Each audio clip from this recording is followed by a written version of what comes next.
മറ്റൊരു പുതിയ വിഭവമായി ഞാൻ വീണ്ടും വന്നിരിക്കുകയാണ്. ഞാൻ ആദ്യമായി എല്ലാവരെയും ശോഭാസ് ഫ്ലേവേഴ്സ് ആൻഡ് ക്രാഫ്റ്റ്സിലേക്ക് സ്വാഗതം ചെയ്യുന്നു. ഇന്നിവിടെ തയ്യാറാക്കാൻ പോകുന്നത് ഇതാണ്. അതിലെ നമ്മുടെ റെസ്റ്റോറൻറ്റുകളിലൊക്കെ കിട്ടുന്ന പനീർ കറിയാണിത്. ഉണ്ട്. അപ്പോൾ നല്ല ടേസ്റ്റി ഹെൽത്തി ആയിട്ടുള്ള നല്ലൊരു കറിയാണിത്. ഇത് പനീർ ഞാൻ വീട്ടിൽ തന്നെ ഉണ്ടാക്കിയതാണ്. അപ്പോൾ നമ്മൾക്കിത് ഉണ്ടാക്കാൻ വേണ്ട സാധനങ്ങൾ എന്തൊക്കെ വേണം, എങ്ങനെയാണ് ഉണ്ടാക്കുന്നതെന്ന് നോക്കാം. ആദ്യമായിട്ട് ഞാൻ 2 കപ്പ് നമ്മളുടെ തേങ്ങാപ്പാലിന് 2/2 പാൽ എടുത്ത് വെച്ചിട്ടുണ്ട്. ഈ കപ്പിന് 2 കപ്പാണ് എടുത്തിരിക്കുന്നത്. ഇനി ഇതിലേക്ക് നമ്മൾക്ക് 2 മീഡിയം സവാള അരിഞ്ഞത്, പിന്നെ 2 ചെറിയ തക്കാളി അരിഞ്ഞത്, പിന്നെ ഒരു 5-10 അണ്ടിപ്പരിപ്പ്, ഇതെല്ലാം കൂടെ ഇതിലേക്ക് ചേർത്ത് കൊടുക്കാം. അപ്പോൾ നമുക്ക് ആദ്യം തക്കാളി ചേർക്കാണ്.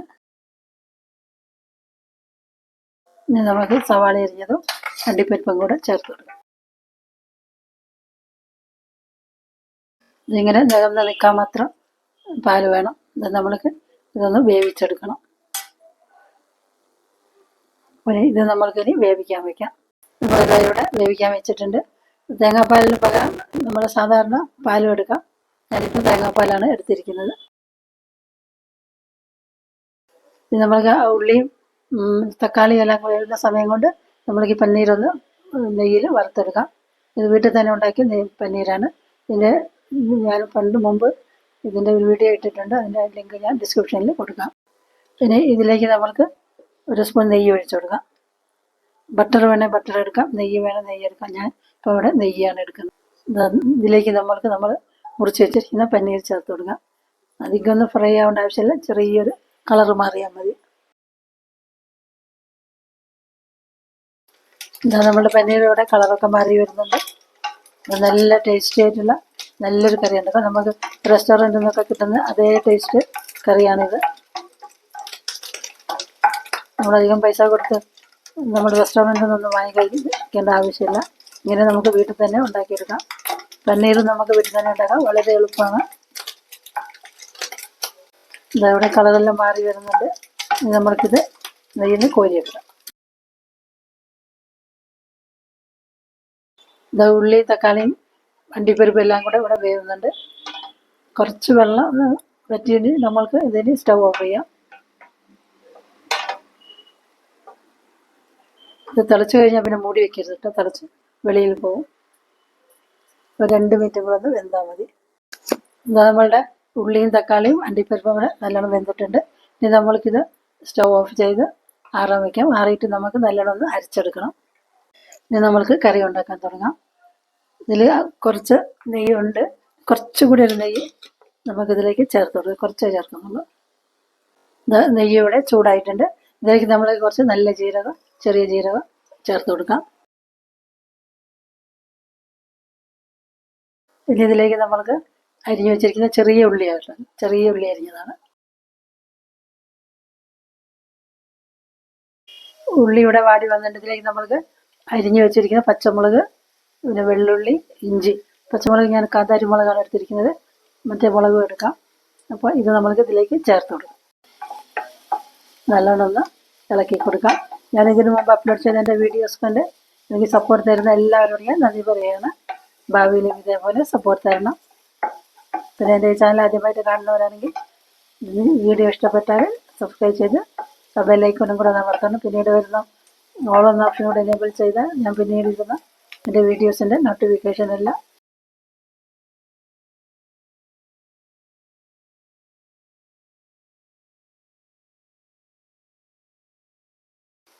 ഇനി നമ്മൾ ഇതിലേക്ക് മുളക് പൊടി ചേർക്കാം. ഞാനിവിടെ അരച്ച മുളക് ഉണ്ടായിരുന്നു, അതുകൊണ്ട് അത് ചേർക്കുകയാണ്.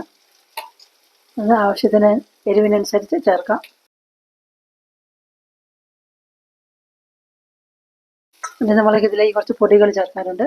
കുറച്ച് മല്ലിപ്പൊടി, മഞ്ഞൾപ്പൊടി, പിന്നെ ഗരം മസാലപ്പൊടി, പിന്നെ കുറച്ച് കാശ്മീരി മുളക് പൊടി. സ്റ്റവ് തീ വളരെ താഴ്ത്തി വയ്ക്കണം.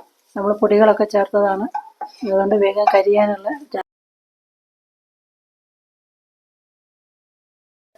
പൊടികളെല്ലാം ഇവിടെ ഒന്ന് വഴന്ന് വന്നിട്ടുണ്ട്.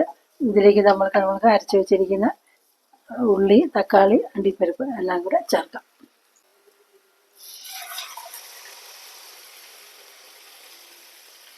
നല്ലോണം ഒന്ന് ഇളക്കി യോജിപ്പിച്ച് കൊടുക്കാം. ഇത് നല്ല ടേസ്റ്റുള്ള നല്ലൊരു കറിയാണ്, നല്ല ഹെൽത്തിയാണ്. ചപ്പാത്തിയുടെ കൂടെ, ചോറിൻ്റെ കൂടെ, പിന്നെ പൊറോട്ട, നാൻ എല്ലാം കൂടെയൊക്കെ ചേർത്ത് കഴിക്കാൻ പറ്റുന്നൊരു നല്ല കറിയാണ്. ഇനി നമ്മൾക്ക് ഇതിലേക്ക് ആവശ്യത്തിനുള്ള ഉപ്പ് ചേർക്കാം. ഇതുവരെ നമ്മൾ ഒന്നിലും ഉപ്പ് ചേർത്തിട്ടില്ല. ഇതിങ്ങനെ പൊട്ടിത്തെറിച്ച് വെളിയിലേക്ക് വരും. അതുകൊണ്ട് നമുക്കൊന്ന് മൂടി വയ്ക്കാം. ഒന്ന് തിളച്ചിട്ട് നമ്മൾ മുറിച്ച് വെച്ചിരിക്കുന്ന, വഴറ്റി വെച്ചിരിക്കുന്ന പനീർ നമുക്ക് ഇതിലേക്ക് ചേർക്കാം.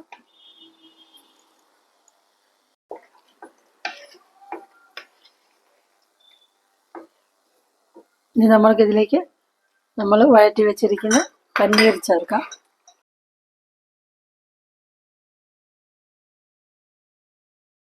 എല്ലാം കൂടെ നല്ലോണം ഇളക്കി യോജിപ്പിക്കാം. വളരെ പെട്ടെന്ന് തയ്യാറാക്കാൻ പറ്റുന്ന നല്ലൊരു കറിയാണിത്.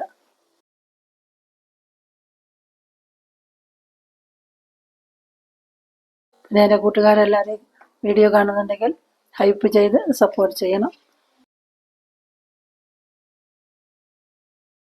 നല്ലതൊന്ന് മൂടി.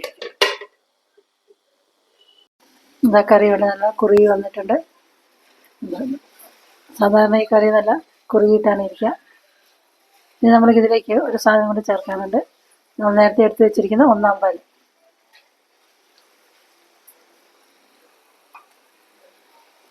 ഇതൊരു 1/2 കപ്പ് ഉണ്ടാവും. നല്ലതൊന്ന് ഇളക്കി യോജിപ്പിച്ച് കൊടുക്കാം. ഇനി നമ്മൾക്കിതിലേക്ക് കുറച്ച് മല്ലിയില കൂടെ ചേർത്ത് കൊടുക്കാം. കസൂരി മേത്തി ഉണ്ടെങ്കിൽ അതും ചേർക്കാം, അല്ലെങ്കിൽ മല്ലിയില ഏതെങ്കിലും ഒന്ന് ചേർത്താൽ മതി. അപ്പോൾ നമ്മളുടെ പനീർ കറി ഇവിടെ റെഡി ആയിട്ടുണ്ട്.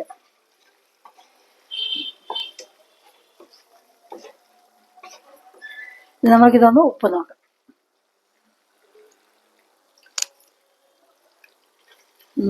അടിപൊളി, നല്ല ടേസ്റ്റിൽ വന്നിട്ടുണ്ട് കേട്ടോ.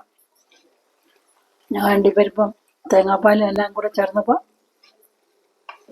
നമ്മുടെ പശുവും പാലിലും അല്ലെങ്കിൽ സാധാരണ പാലിലും ഇതുണ്ടാക്കാം. പക്ഷേ ഞാൻ കുറച്ച് ടേസ്റ്റ് കൂടുതലായിരിക്കും തേങ്ങാപ്പാലിലുണ്ടാക്കിയാൽ, അതുകൊണ്ടാണ് തേങ്ങാപ്പാൽ എടുത്തത്. ഇത് നമുക്ക് സർവിങ് ഡിഷിലേക്ക് മാറ്റാം.